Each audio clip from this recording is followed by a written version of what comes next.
Louvado seja o Senhor. É uma grande alegria sempre estar junto com os irmãos e nos hinos desta manhã eu ganhei um apreço maior pela pessoa e obra do nosso Senhor Jesus Cristo. E nosso louvor é algo que agrada o Senhor. Às vezes pensamos que os hinos são apenas a parte inicial da reunião, mas na verdade começamos com os hinos para estabelecer um espírito de adoração e de louvor ao Senhor. Nós vimos na palavra ontem que nós somos do Senhor, não somos nossos. E o Senhor nos salva, nos dá vida. Ali em João 2, em Caná da Galileia, Jesus fez o primeiro milagre dele público aí. Vimos que a morte foi transformada em vida. O Senhor nos salva, o Senhor nos regenera, nos dá a sua vida e depois Ele nos purifica. Então, na purificação do templo, o Senhor teve uma forte reação em relação ao que estava acontecendo ali no templo. Tinha se transformado numa casa de negócios. Ele expulsou ali os cambistas, os animais, fez um azorrague de cordas, um chicote de cordas, e nós vimos a importância de termos nosso coração purificado de tudo aquilo que ofende o Senhor, tudo aquilo que desagrada o Senhor. E hoje nós vamos dar sequência nessa mesma porção de João 2, dos versículos 18 a 22. O versículo 17 fala sobre os discípulos lembrando do que está escrito: o zelo da tua casa me consumirá. Aí os judeus fizeram uma pergunta: que sinal nos mostras para fazer estas coisas? Qual foi a resposta de Jesus? Destruí esse santuário e em 3 dias o reconstruirei. Os judeus replicaram: em 46 anos foi edificado este santuário, e tu em 3 dias o levantarás? Os judeus estavam se referindo ao templo físico, que demorou todos esses anos para ser construído. Mas o Senhor não estava falando sobre o templo físico ali. Ele estava se referindo ao santuário do seu corpo. O Senhor já estava falando que ele haveria de morrer, ele iria morrer, ressuscitar, e em 3 dias ele iria gerar o corpo de Cristo, a habitação de Deus no Espírito. O 22 é um versículo muito interessante. João registra que quando Jesus ressuscitou dentre os mortos, os discípulos lembraram do que ele dissera e creram na Escritura e na palavra de Jesus. Isso é algo maravilhoso, irmãos. A maior obra de edificação não é física, não tem a ver com o templo ali. No final dos tempos, o templo será construído ali em Israel, mas o maior significado aqui é a edificação do corpo de Cristo. O Senhor iria morrer, ressuscitar. Na morte, Ele derramou seu sangue para nos redimir. E nós sabemos que na cruz o Senhor derramou sangue e água. O sangue é para a redenção, a água é para gerar a vida divina em nós. Tem outra porção interessante que fala sobre o sinal. Nós gostamos de sinais, não gostamos? Eu gosto de sinal. Às vezes nós pedimos sinais. Deus, manda um sinal para mostrar realmente qual é a tua vontade. E Deus manda sinais. Com certeza, nosso Deus é um Deus de sinais e de milagres, mas nós não devemos basear nossa vida apenas em sinais e milagres, e sim no nosso relacionamento íntimo com a pessoa do Senhor no Espírito.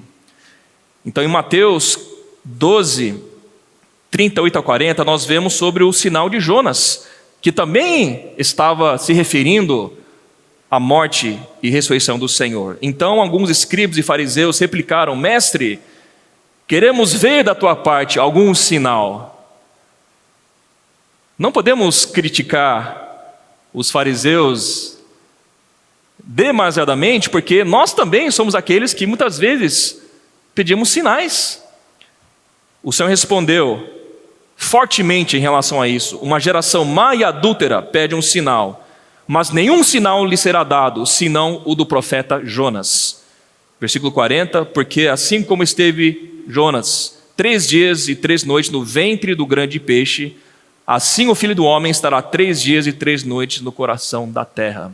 Então, sempre que nós vemos sobre o Senhor respondendo em relação ao sinal, quando ele é pressionado, ele se volta ao principal sinal, que é a sua morte e ressurreição. Porque esse marco na história, na linha do tempo, mudou toda a realidade da humanidade, irmãos. Mudou a minha vida, mudou a sua vida e precisa nos impactar todos os dias. A morte e ressurreição do Senhor nos salvou e nos introduziu no reino dos céus. Nos trouxe a realidade de tudo aquilo que Deus é. Meu encargo nessa manhã é nós falarmos sobre a importância de valorizarmos a realidade espiritual da morte e ressurreição do Senhor. E da importância de nós vivermos no Espírito, porque tudo que o Senhor fez foi para trazer o Espírito da realidade para nós. Então vamos olhar para alguns versículos que falam sobre a importância do significado da morte e ressurreição do Senhor. João capítulo 16 fala sobre a missão do Consolador. Aqui o Senhor já estava preparando os discípulos para a sua partida, estava explicando o que haveria de acontecer. João 16, 7. Mas eu vos digo a verdade, convém-vos que eu vá, porque se eu não for, o Consolador não virá para vós outros.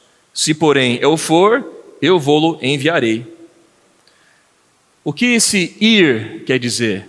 O Senhor estava dizendo que ele iria morrer, ressuscitar e voltar ao Pai. Quando o Senhor ascendeu, ele voltou ao Pai.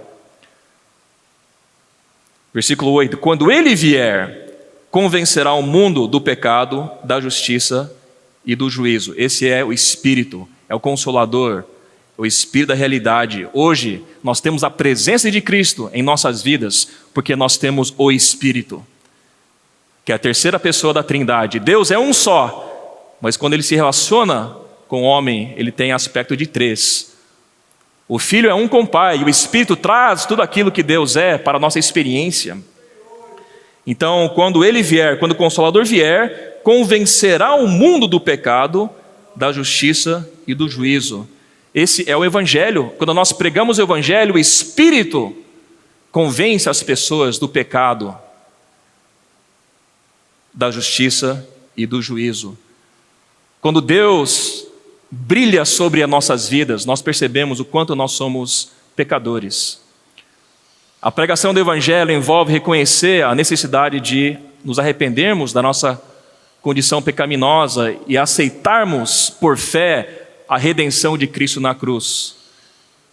Quem crer e for batizado será salvo. O crer é no coração, o batismo é um testemunho público de que nós aceitamos o Senhor como nossa vida.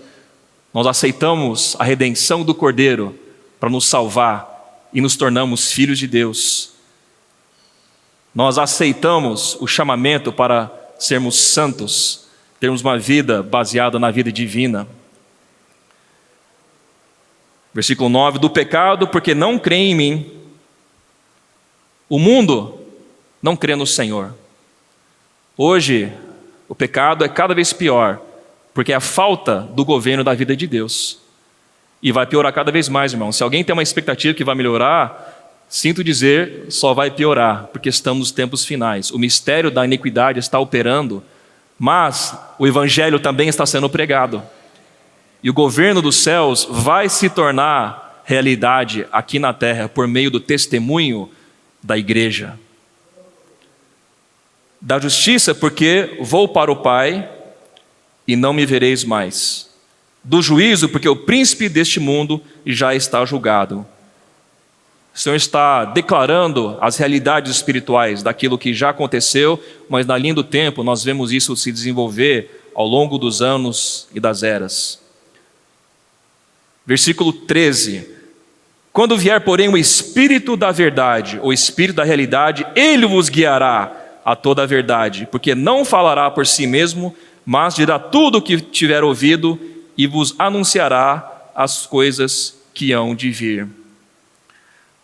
Colossenses 2,9 fala que o Senhor é a corporificação, Ele é a plenitude da deidade, ou seja, o Espírito traz tudo aquilo que Deus é para nosso desfrute, para nossa experiência, para que o Espírito nos guie no nosso viver, na nossa obra.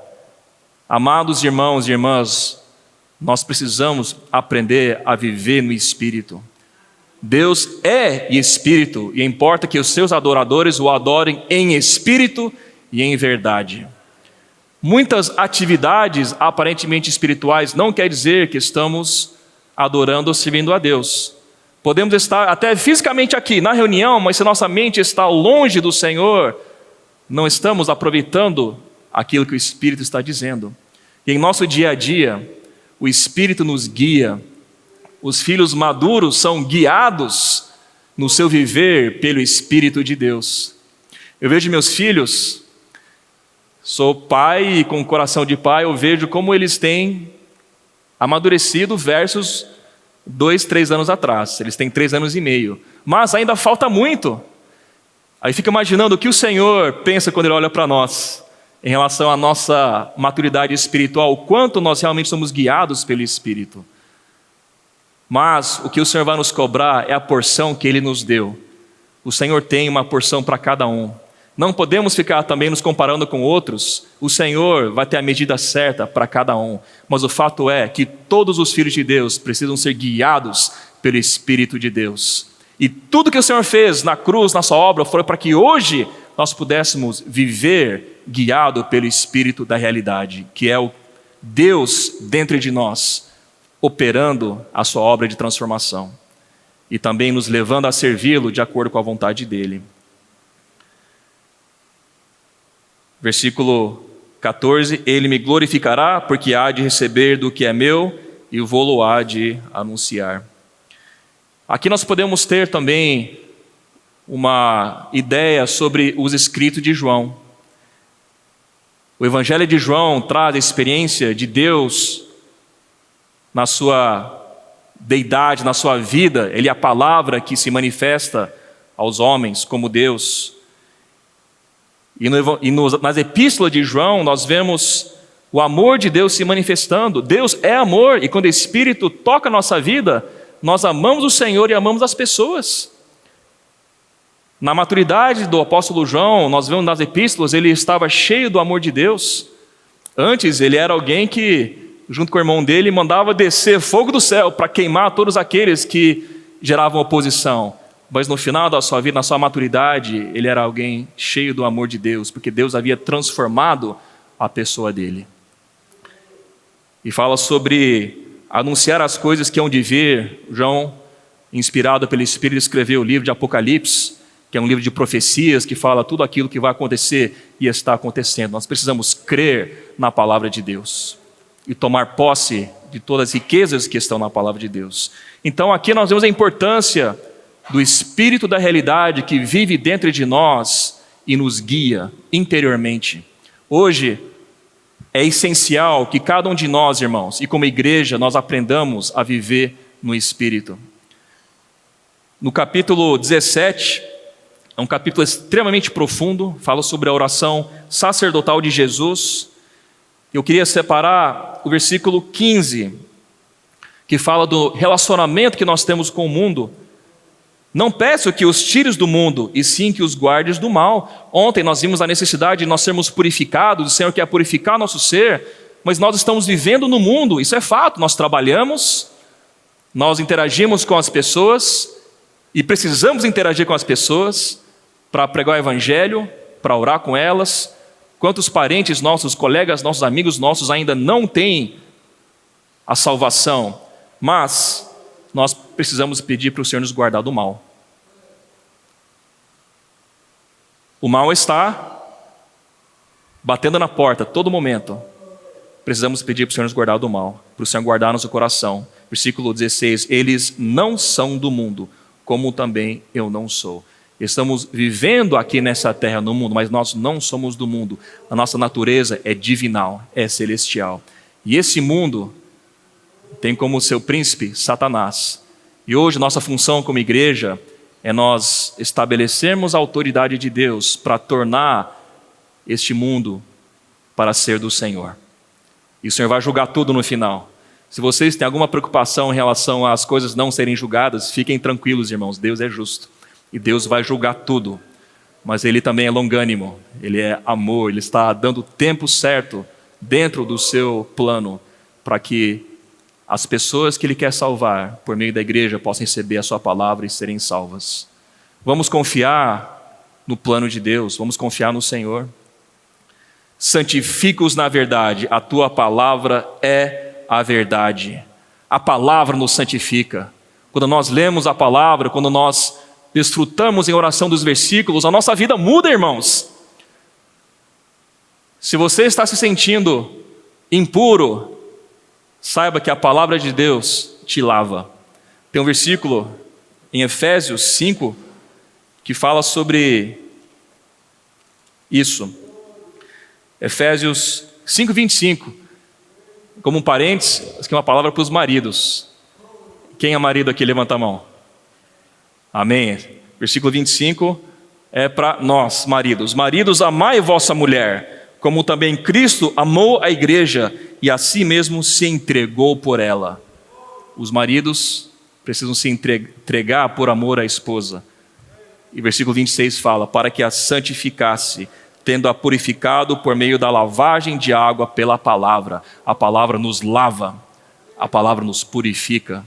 A palavra nos leva a ter um coração de arrependimento, porque nós vemos como os pensamentos de Deus são diferentes dos meus pensamentos, como os sentimentos de Deus são diferentes dos meus sentimentos, mas quando eu me volto à palavra e desfruto no Espírito, Deus fala comigo, Deus fala com você, e nós somos santificados, somos separados deste mundo.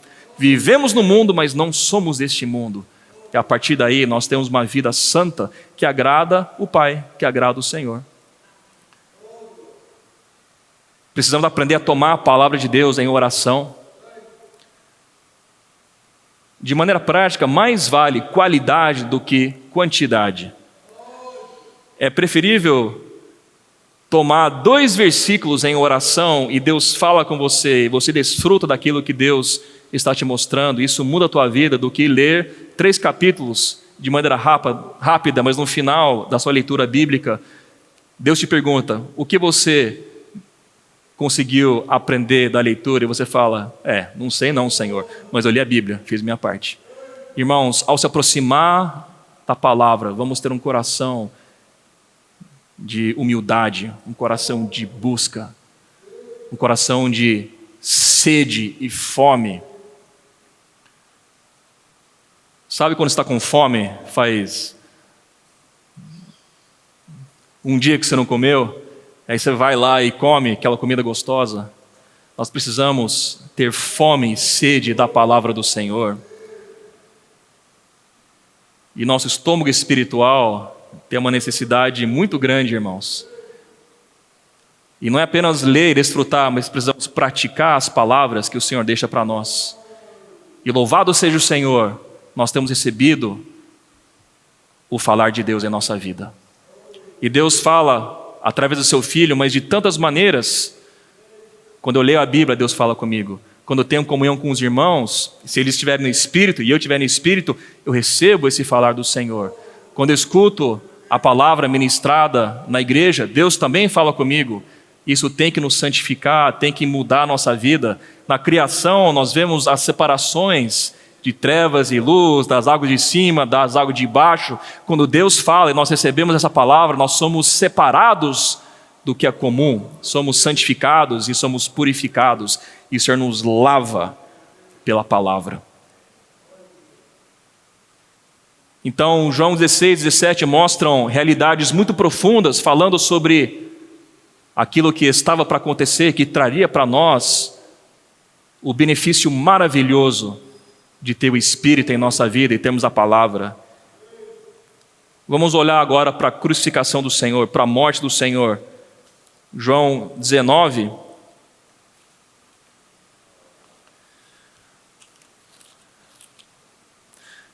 Aqui, irmãos, eu vou fazer um pouco diferente. Eu não vou comentar sobre essa passagem, mas eu vou ler. Eu quero que os irmãos leem junto comigo. Não precisa ler em voz alta, mas ao ler, pede para o Senhor falar contigo algo sobre essa passagem. Eu vou ler do 17 ao 22. Leiam junto comigo no Espírito. Tomaram eles, pois, a Jesus, e ele próprio, carregando a sua cruz, saiu para o lugar chamado Calvário, Gólgota em hebraico, onde o crucificaram e com ele outros dois, um de cada lado, e Jesus no meio. Pilatos escreveu também um título e o colocou no cimo da cruz. O que estava escrito era: Jesus Nazareno, o Rei dos Judeus. Muitos judeus leram este título, porque o lugar em que Jesus fora crucificado era perto da cidade, e estava escrito em hebraico, latim e grego.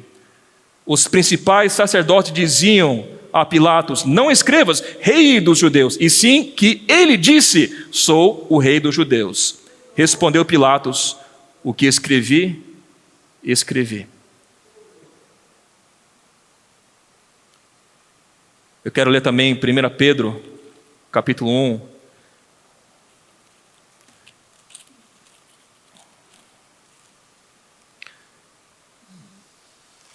Versículo 19 a 21.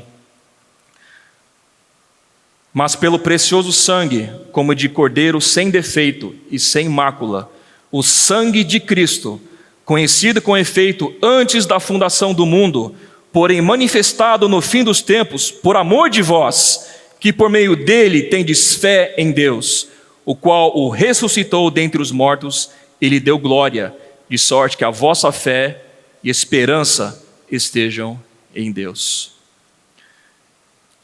Agora eu vou ler a porção sobre a ressurreição do Senhor, em João 20.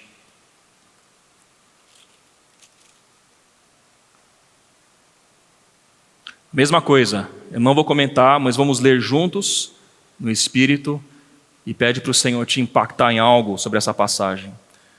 No primeiro dia da semana, Maria Madalena foi ao sepulcro de madrugada, sendo ainda escuro, e viu que a pedra estava revolvida. Então correu e foi ter com Simão Pedro e com o outro discípulo, a quem Jesus amava. Aqui só vou comentar que bem provavelmente era João. João sempre se refere a ele mesmo como o discípulo a quem Jesus amava. E disse-lhes: tiraram do sepulcro o Senhor e não sabemos onde o puseram. Saiu, pois, Pedro e o outro discípulo e foram ao sepulcro. Ambos corriam juntos, mas o outro discípulo correu mais depressa do que Pedro e chegou primeiro ao sepulcro. E abaixando-se, viu os lençóis de linho, todavia não entrou. Então Simão Pedro, seguindo, chegou e entrou no sepulcro. Ele também viu os lençóis e o lenço que estivera sobre a cabeça de Jesus, e que não estava com os lençóis, mas deixado num lugar à parte. Então entrou também o outro discípulo, que chegara primeiro ao sepulcro e viu e creu, pois ainda não tinham compreendido a Escritura, que era necessário ressuscitar ele dentre os mortos. E voltaram os discípulos outra vez para casa. Esse é o grande sinal que o Senhor respondeu àqueles que perguntavam para Ele. O maior fato da nossa vida é nós sermos salvos pelo sangue do Cordeiro e recebermos a vida divina para vivermos para Deus. Deus se tornou um homem para que nós pudéssemos ter acesso à pessoa dele e viver para ele, para cumprir o seu plano. E a morte e ressurreição do Senhor nos trouxeram o espírito da realidade, tanto que aqui em João 20:19, algo essencial e extraordinário aconteceu.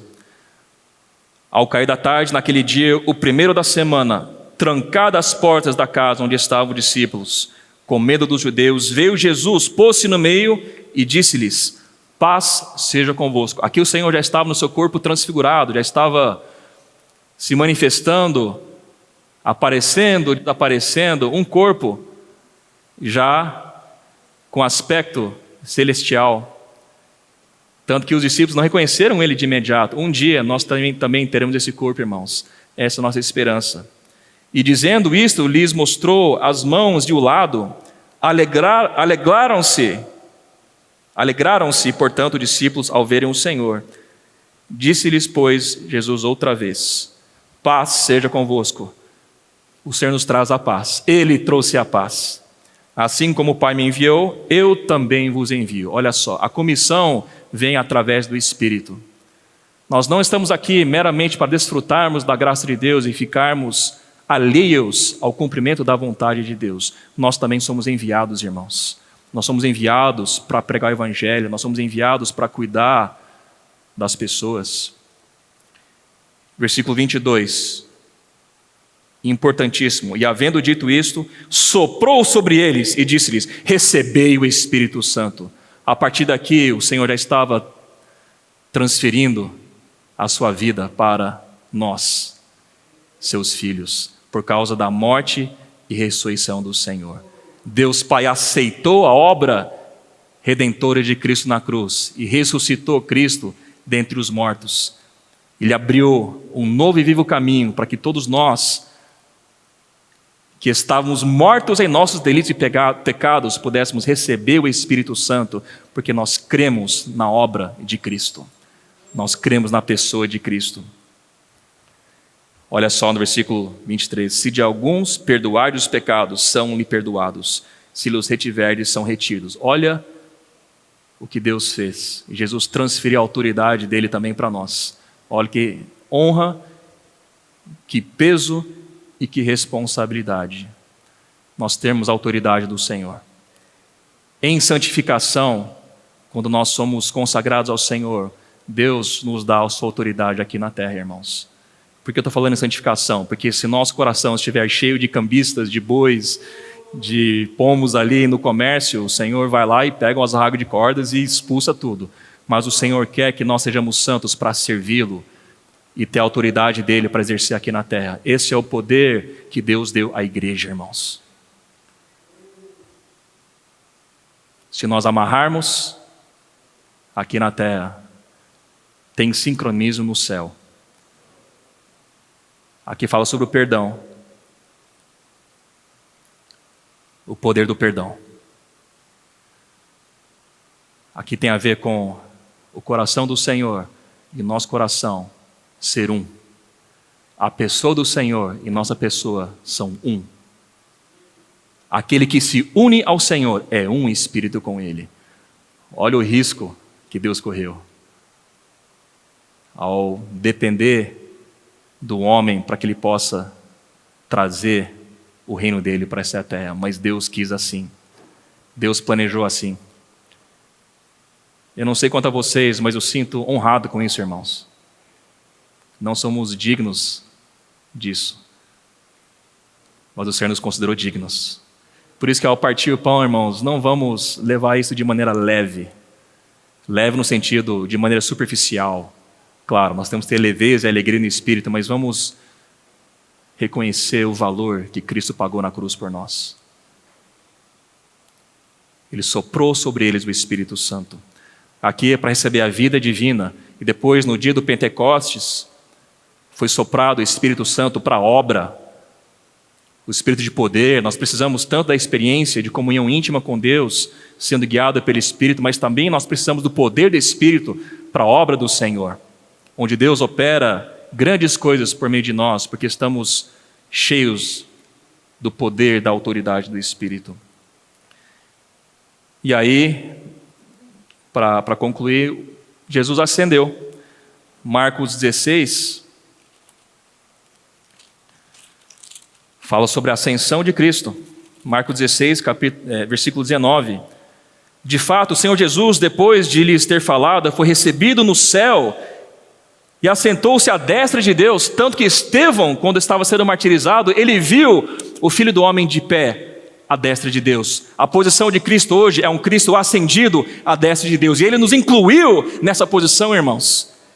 O irmão Renatão comentou sobre valorizarmos o sangue de Cristo para também tratar nossa depressão, isso é muito importante. E o fato hoje é que nós estamos na posição de ascensão em Cristo, passamos por fraquezas, passamos por dificuldades, isso é normal da natureza humana, mas saibamos que Cristo já venceu todas as coisas, o Senhor venceu o mundo, por isso nós podemos ter bom ânimo, por isso nós podemos ter uma experiência de tomar posse da vitória de Cristo, e o Senhor está à destra de Deus Pai.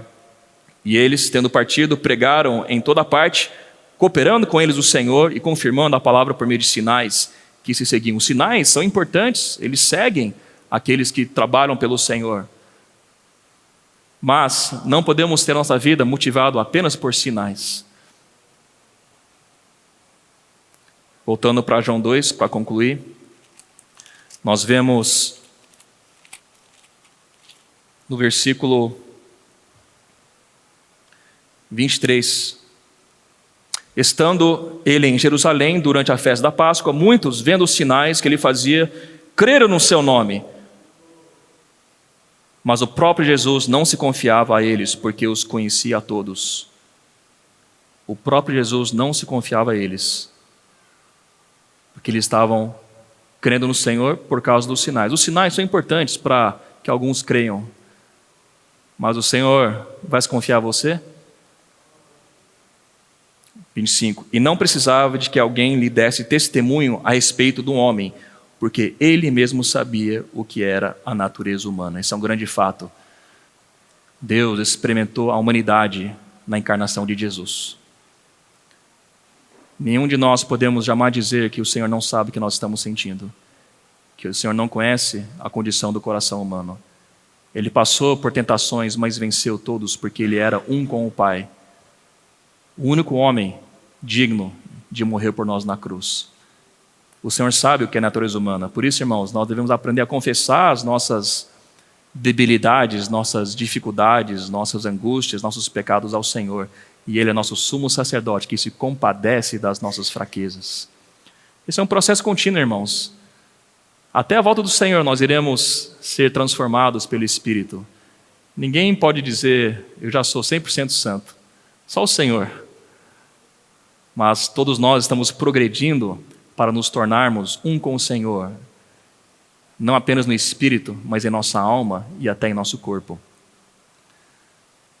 A salvação da nossa alma ainda está em curso, porque o Espírito da realidade está nos transformando para que nossos pensamentos, nossos sentimentos, nossa vontade seja um com o Senhor.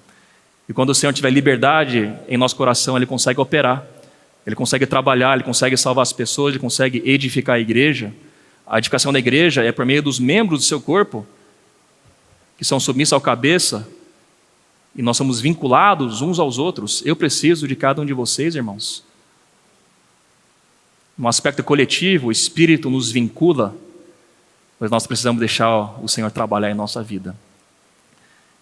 Então, quando o Senhor falou que destruiu o santuário e reconstruiu em 3 dias, Ele estava se referindo ao corpo dele, para gerar o corpo espiritual dele, por meio da sua morte e ressurreição. Ele nos deu vida. E essa vida hoje precisa governar a nossa vida humana. E é Deus misturado com o homem, não é só Deus, e não é só homem, é a humanidade e a divindade juntos. Tanto que nas biografias do Senhor, nós vemos que o Evangelho de Lucas traz a humanidade do Senhor. Da mesma maneira que Mateus traz o aspecto de rei, Marcos traz o aspecto de servo, de escravo, e João traz o aspecto de Deus como vida. O nosso Senhor é maravilhoso. Ele está nos chamando para vivermos essa vida de consagração, essa vida de adorar Ele em espírito e em verdade, e ser usado pelo Senhor. Ele nos envia. Todo dia o Senhor te envia. Sabia disso, irmãos? Todo dia o Senhor está te enviando. Quando você está andando na rua, quando você está com sua esposa, com seus filhos, quando você está trabalhando, quando está no ônibus. Ele depende da nossa consagração para que nós possamos ser usados por Ele. Deus é soberano, Ele é onisciente, mas na linha do tempo, Ele olha para cada um de nós e nos constrange com o seu amor. Então vamos ser aqueles que têm intimidade com o Senhor. Não tem problema nós pedirmos sinais, mas o sinal mais importante que o Senhor mostrou era referente à sua morte e ressurreição, à salvação do homem. E nós também precisamos entender o coração do Senhor nesse sentido. Jesus é o Senhor.